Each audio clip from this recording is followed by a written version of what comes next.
Selamat pagi Bapak Ibu Saudara yang dikasihi dalam Tuhan kita Yesus Kristus. Salam sejahtera, bertemu lagi di acara kesayangan kita, Sarapan Santapan Rohani Alkitab Pantekosta GPDI Situbondo. Pagi ini kita akan berbicara tentang yang namanya keadilan. Tetapi di sini saya mau menggarisbawahi bagaimana keadilan itu harus berlandaskan kebenaran. Kita buka dulu Alkitab kita di dalam Amsal 21 ayat yang ketiga. Di sana dikatakan, melakukan kebenaran dan keadilan lebih dikenan Tuhan daripada korban. Kadang manusia melakukan keadilan menurut ukurannya sendiri, tetapi Tuhanlah yang menilai.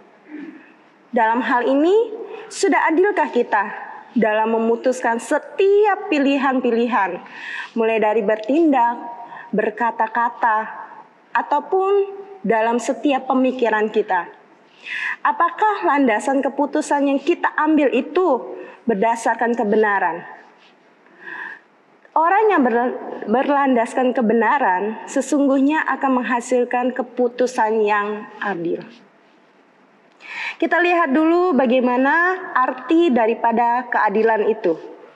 Keadilan berasal dari kata adil, yang berarti sama, tidak memihak, tidak berat sebelah, dan keadilan ini dimaknai sifat ataupun kelakuan dan perbuatan. Kita lihat pengertian dari kebenaran. Kebenaran menurut pendapat umum yaitu keadaan yang cocok dengan keadaan yang sesungguhnya atau sesuatu yang sungguh-sungguh atau benar-benar memang ada. Kebenaran juga dimaknai kelurusan hati, kejujuran, dan persetujuan. Jadi kita bisa melihat bagaimana pengertian-pengertian daripada keadilan dan kebenaran tersebut. Tuhan itu selalu berlaku adil, yang disertai dengan kebenaran. Dalam beberapa kesempatan, mungkin sebagian kita pernah merasakan diperlakukan secara tidak adil, entah oleh pemimpin, ataupun orang tua, sahabat, atau oleh orang-orang di sekitar kita. Tentunya kita akan merasa kecewa, sedih, marah, dan yang paling kita pikirkan dan kita harapkan yaitu keadilan dinyatakan. Atau sebaliknya, dalam setiap kehidupan kita pernah berlaku tidak adil kepada sesama maupun kepada Tuhan. Bahkan sampai menuduh Tuhan, mengatakan bahwa Tuhan itu tidak adil. Kenapa?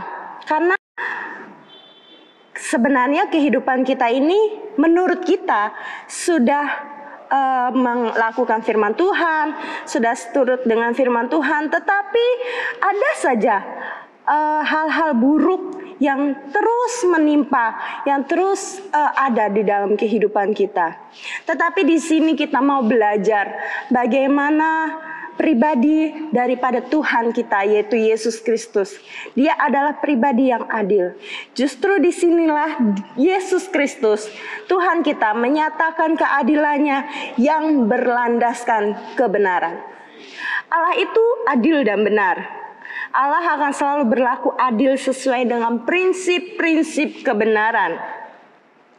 Seharusnya adil itu berarti bertindak dengan benar sesuai dengan standar ketetapan atau ketentuan hukum yang sudah berlaku. Karena jika tidak memegang kebenaran, maka tidak sedikit hukum-hukum akan diperjualbelikan, dianggap remeh, dan lain sebagainya. Dan di situ kita dapat melihat bahwa keadilan yang dilakukan, keadilan yang dilaksanakan itu tidak sesuai dengan kebenaran. Mengapa kita perlu belajar adil yang berlandaskan kebenaran? Tentunya dalam hal ini prinsip kita sebagai orang-orang yang percaya kepada Tuhan, kebenarannya sesuai dengan firman Tuhan. Kita lihat dulu di ayat yang ke-3b. Kita perhatikan di sana, karena lebih dikenan Tuhan daripada korban. Keadilan yang berlandaskan kebenaran itu lebih dikenan Tuhan daripada korban-korban yang kita persembahkan kepada Tuhan. Kenapa? Karena ketika kita sudah melakukan suatu keadilan yang berlandaskan kebenaran, maka di situ pula kita melakukan setiap apa yang Tuhan perintahkan.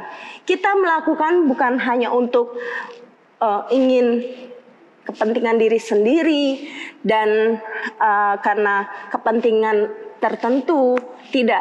Tetapi di sini kita memfokuskan diri itu kepada Tuhan. Di sini dikatakan dan ditekankan bahwa lebih dikenan Tuhan daripada korban.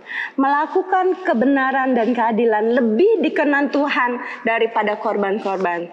Jadi jangan salah, jangan menganggap remeh, jangan menganggap enteng ataupun ringan tentang yang namanya keadilan yang berlandaskan kebenaran. Banyak sekarang yang melakukan keadilan tetapi tujuannya sudah tidak benar. Keadilan tetapi ujung-ujungnya salah. Dan hal yang kedua, mengapa kita perlu belajar adil yang berlandaskan kebenaran? Selain tadi karena lebih dikenan Tuhan daripada korban, kita lihat di dalam Yeremia 22 ayat yang ke-3a. Beginilah firman Tuhan, lakukanlah keadilan dan kebenaran. Juga di dalam Yesaya 51 ayat yang pertama, di sana dikatakan, beginilah firman Tuhan, taatilah hukum dan tegakkanlah keadilan. Sebab sebentar lagi akan datang keselamatan yang daripadaku dan keadilanku akan dinyatakan. Ini merupakan suatu perintah Allah. Di sini dikatakan, lakukanlah keadilan dan kebenaran. Yesaya mengatakan, taatilah hukum dan tegakkanlah keadilan. Berarti ini bukan hanya sekedar ya sudah bersikap adil, tapi tidak benar. Karena Allah yang kita sembah, yaitu Tuhan Yesus Kristus, Dia adalah Allah yang adil. Dia menentang segala ketidakadilan. Bahkan dari hal-hal yang sangat sederhana, Tuhan itu membenci akan setiap ketidakadilan, ketidakjujuran, dan ketidakbenaran. Tuhan membenci timbangan yang tidak jujur. Dan keadilan dan kebenaran adalah dasar tahta Allah.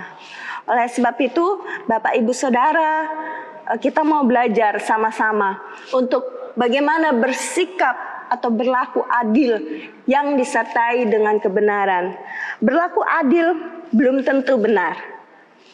Akan tetapi, ketika kita bertindak benar dalam berbuat sesuatu, atau memutuskan setiap pilihan, maka di situ akan namanya menghasilkan keadilan. Benar dan adil adalah perilaku yang sangat sulit. Memang tidak mudah. Tetapi kita mau belajar untuk dapat menerapkan di dalam setiap kehidupan kita. Kita mau belajar berpegang teguh akan kebenaran firman Allah. Maka kita akan berlaku adil dalam menjalani hidup ini. Dalam membuat setiap keputusan, dalam membuat setiap tindakan. Pikiran kita, perkataan kita bisa adil, namun disertai dengan kebenaran. Ini adalah hal-hal yang Tuhan inginkan. Tuhan mau agar kita terus belajar menjadi orang-orang yang terus melakukan akan setiap perintah Tuhan. Demikian renungan pada pagi hari ini. Kiranya dapat menjadi berkat bagi kita semuanya. Dan biarlah kita terus belajar untuk berlaku adil, namun berlandaskan kebenaran. Terima kasih, Tuhan Yesus memberkati.